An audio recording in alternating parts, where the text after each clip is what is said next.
Hello, my name is Andy and I am the village idiot, a man with a car and a GoPro and an unhealthy amount of time on my hands. Now today I'm back in Bolsover and this is perhaps one of Bolsover's smallest. It's not the smallest, but it's getting there. It's one of the smallest.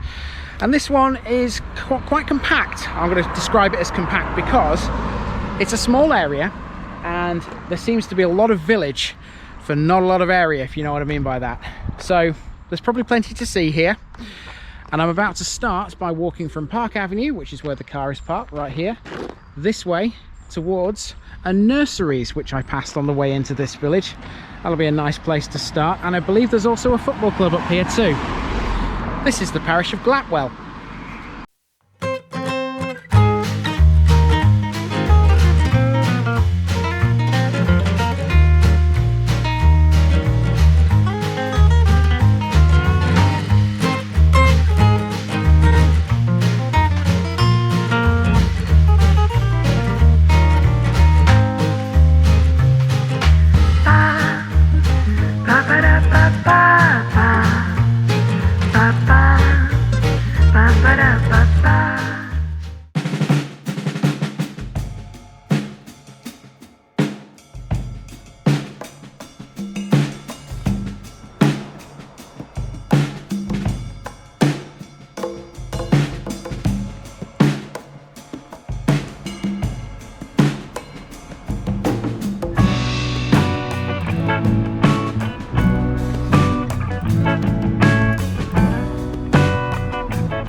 So with a name like Hall Corner for the football ground, that suggests to me there was a hall there at some point. There maybe still is, I don't know. Maybe I've missed it, I'm not quite sure. But certainly my research, when I put that into this video, that will tell you. Right, we're heading down Back Lane now. This is one of those roads that you can't drive down because it's no vehicles except for access, but I can certainly walk down it. And I'm glad I am able to do so because some of the property around here is rather nice, I have to admit.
Alright, so if you can remember the Scarcliffe episode and Ryler Hill right at the very end. Well, I'm currently at the top of something called The Hill here in Glapwell, and the hill in question is that way beyond the Young Vanish down into the valley below. And later on in this video I'll be going down that hill in the car, because the parish extends down there where there's a pub, I believe, and a few other bits and bobs where we'll finish this video. But for now I'm going to take a little shortcut into this housing estate, because here we're heading into the majority of Glapwell Parish's properties and residential areas.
Right then, Glapwell locals, it's your turn to shine. I'm at the end of Sycamore Avenue, and as you can see from the sign, this leads to Churchview, Lilac Grove and Oak Tree Avenue. Now, Churchview is the thing I'm interested in here. On the map, I can't see a church anywhere in Glapwell. To which church does that refer to? The only one that I can see it might do is in Ault Hucknall. That's St John the Baptist Church in Ault Hucknall, which would make a bit of sense because there does appear to be like a little valley below this, and the church does appear to be sort of in that valley. Is that the church it refers to, or have I just completely missed a church here in Glapwell? Because I cannot see one on the map, and I haven't passed one yet. So let me know if there is one here.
that just about completes the main walk around Glapwell. Now we need to get into the car to finish this one off and drive down to the bottom of the hill, where we'll find the Plug and Feathers and also a car park for the Stockley Trail.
There you have it, that's the parish of Glapwell.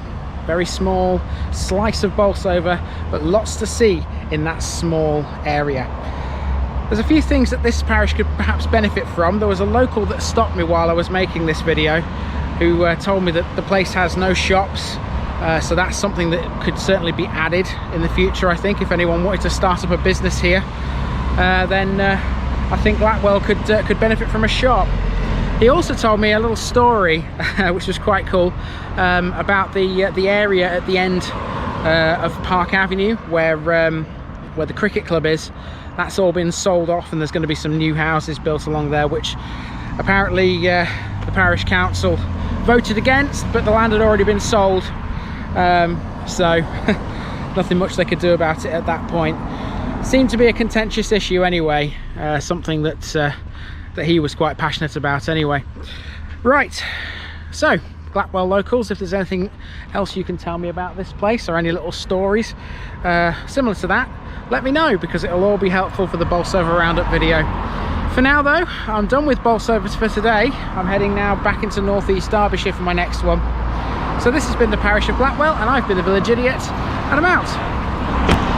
Okay guys, I can't let this one end without explaining the situation with Park Avenue a little bit more. I feel I need to, because it's certainly a major issue with what people have told me about it on Facebook, and people have spoken to me about it in the street. I need to explain it for those who aren't in the know. Okay, now I'm not on anybody's side here, I'm just trying to explain what I know about the situation. So, the area at the end of Park Avenue is known as the Ransom Strip, and there are plans to build 62 houses on that site. The guy who owns that land now is the same person that owns Glapwell Nurseries, and the development will obviously require a lot of construction traffic to go to and from the site. Now, the problem is that to access that site, some trees need to be taken out off the Ransom Strip to allow access for these vehicles. And the residents don't like this idea, because what they're saying is construction traffic could have actually taken a different route to get to the site without taking these trees out. So you may have noticed at the beginning of the video there's actually a banner behind the bench that I'm sat on that says "Save Our Trees." At the time I didn't think much of that. I thought maybe that was some kind of community project, but then this guy stopped me at the end of Park Avenue and explained what was going on, and so that was kind of the seed that led to this, I suppose. The main issue, of course, is the sale of the land, and this has caused a problem because it's not technically classed as public space. Public space or not, I can see the residents' concerns. They don't want construction traffic going up and down Park Avenue. That's fair enough. I think the bigger issue for people, though, has been how the land has been actually sold, because as far as I'm aware, at a parish council meeting, the land was sold off before that meeting took place, and when they came to vote on it, it was pointless, effectively, because the land had already been sold. There was nothing they could do, nothing to prevent this from happening. It's a controversial situation, and I don't want to come down on either side of this argument. I'm just trying to explain it the best I can based on the facts, the knowledge, the information that I've managed to get from both the internet and from you guys out there who have spoken to me about it. So that is the situation at the end of Park Avenue. This one's ending on a very interesting note, I have to say.